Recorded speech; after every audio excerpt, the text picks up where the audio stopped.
Laser beam में आपने देखा कि रोशनी शुरू से आखिर तक बिल्कुल सेम रहती है ना, ना तो फैलती है ना कम पड़ती है, ब्राइटनेस भी सेम रहती है। तो जो डिस्टेंट लाइट है लेज़र लाइट की जैसे समझ लो आप, इसमें भी आपसे एक पूछता है लाइट डायरेक्शन फ्रॉम की आपने लाइट रखनी कहाँ पे है, हमने बताना पड़ेगा कि कहाँ रखनी है। मैंने यहाँ पे पिलर पे क्लिक कर दिया। फिर ये पूछता है टारगेट बताओ किसको टारगेट रखना है। मैंने कहा टारगेट यहाँ पे देखो इस तरफ ले लिया, वेंटिलेटर की तरफ, ये टारगेट हो गया। फिर इसमें इसने पूछा बाकी सारी चीज़ें, मैंने वही इंटेंसिटी में गए, इंटेंसिटी को बढ़ा दिया, एंटर कर दिया, कलर में गए, इंडेक्स कलर में गए और इसको चेंज करके मैंने नंबर 5 कर दिया, एंटर करा। देखो ब्लू कलर में दिखाई देने लगा ये, क्योंकि आपने वो किया था। रेंडर करते ही आपको ओरिजिनल इफेक्ट देखने को मिलेगा। अब इसने विंडो लिया हुआ था तो विंडो ले रहा है, मैंने इसको यहाँ से व्यू पोर्ट कर दिया तो व्यू पोर्ट पे दिखा देगा। तो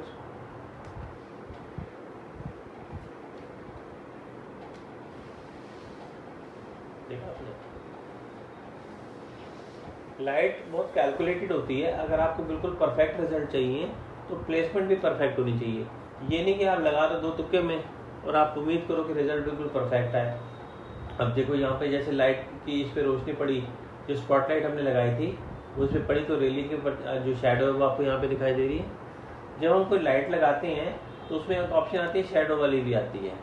देखो नीचे लिखा आता है शेडो, ये शेडो की ऑप्शन आती है। शेडो में होता है आपको शेडो चाहिए नहीं चाहिए, ऑफ भी कर सकते हो। सॉफ्ट शेडो चाहिए या शार्प शेडो चाहिए, शार्प और सॉफ्ट। जैसे टीवी के अंदर में ब्राइटनेस कॉन्ट्रास्ट होता है वैसे आप इस चीज़ को कंट्रोल कर सकते हो।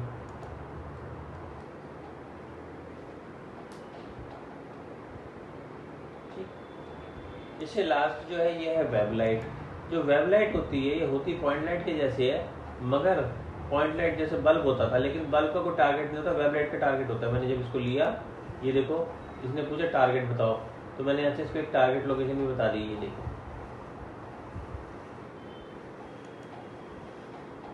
वही सब कुछ इसमें भी, इंडेक्स कलर,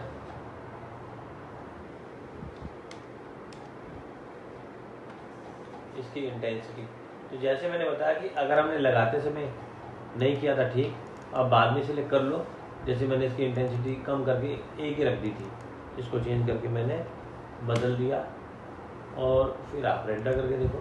जो ओरिजिनल इफेक्ट आपको यहाँ पे नहीं देखने को मिलता वो मिलेगा तब जब आप इसको रेंडर करोगे ऐसे।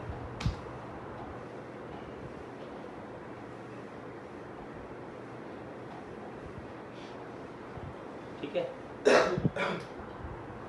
तो यहाँ पर पास अलग अलग रेंडर की क्वालिटीज होती हैं। शुरू हमें सिर्फ अगर चेक करना होता है कि कैसे लगेगा मटेरियल तो हम इसको लो या मीडियम पे चला के देखते हैं। लेकिन जब हमें फाइनल आउटपुट चाहिए, मतलब कि अब हम समझ लो कि ये इसको भेजना चाहते हैं आगे, फाइनल हो चुका है।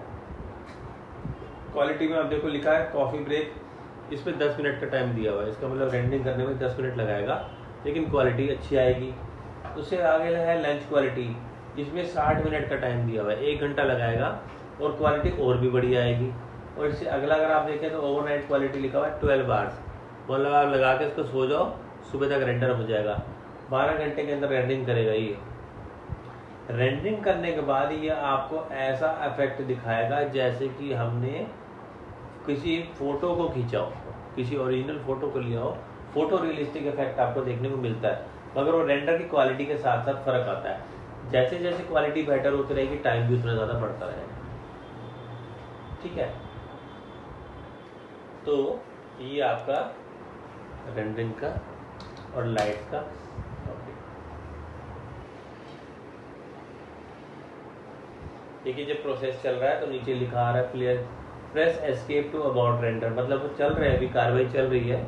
अगर आप इसको बीच में रोकना चाहते हो तो आप एस्केप का बटन दबा दो, नहीं तो अभी फिलहाल कार्रवाई चल रही है। क्योंकि मैंने व्यू पोर्ट लिया था तो जो भी कुछ रिजल्ट दिखाई देगा आपको व्यू पोर्ट में दिखाई देगा।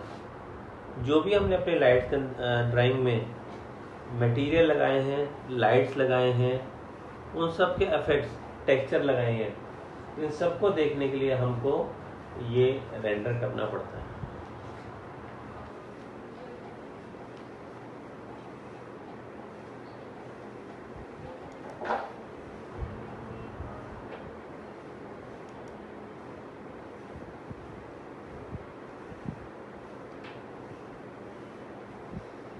ठीक है।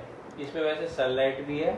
अच्छा, शेडो चाहिए नहीं चाहिए ये भी आप कर सकते हो। अगर मैंने ग्राउंड शेडिंग कर दिया, शेडोज कर दिया, तो आप जब रेंडर करेंगे तो ये देखो नीचे परछाई दिखाई दे रही है। जब देखो इससे पहले हमने नो शेडो लिया था तो ये नहीं आ रहा था इससे, अब बिल्डिंग की शेडो दिखाई देने लगी।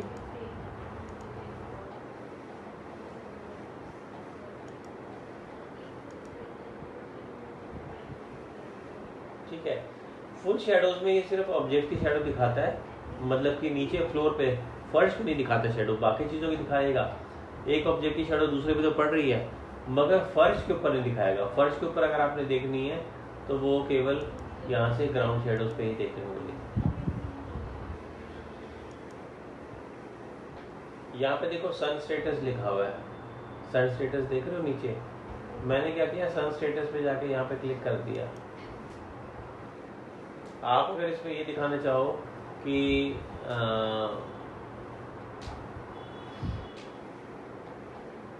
हमने जो सूरज है उसकी लोकेशन दिखाना चाहते हैं कि टाइम क्या है, डेट क्या है। देखो ये रही डेट और ये रहा टाइम, देख रहे हो।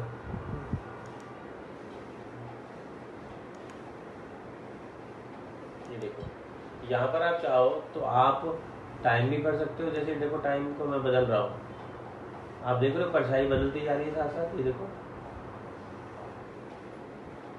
दोपहर 12 बजे बिल्कुल सूरज सर के ऊपर होता है तो आप देख रहे हो कि शैडो यहाँ छोटी आ रही है, मगर जैसे जैसे शाम आने लगी ये परछाई लंबी होने लगी। तो अगर हम चाहें तो इसमें प्रॉपर टाइम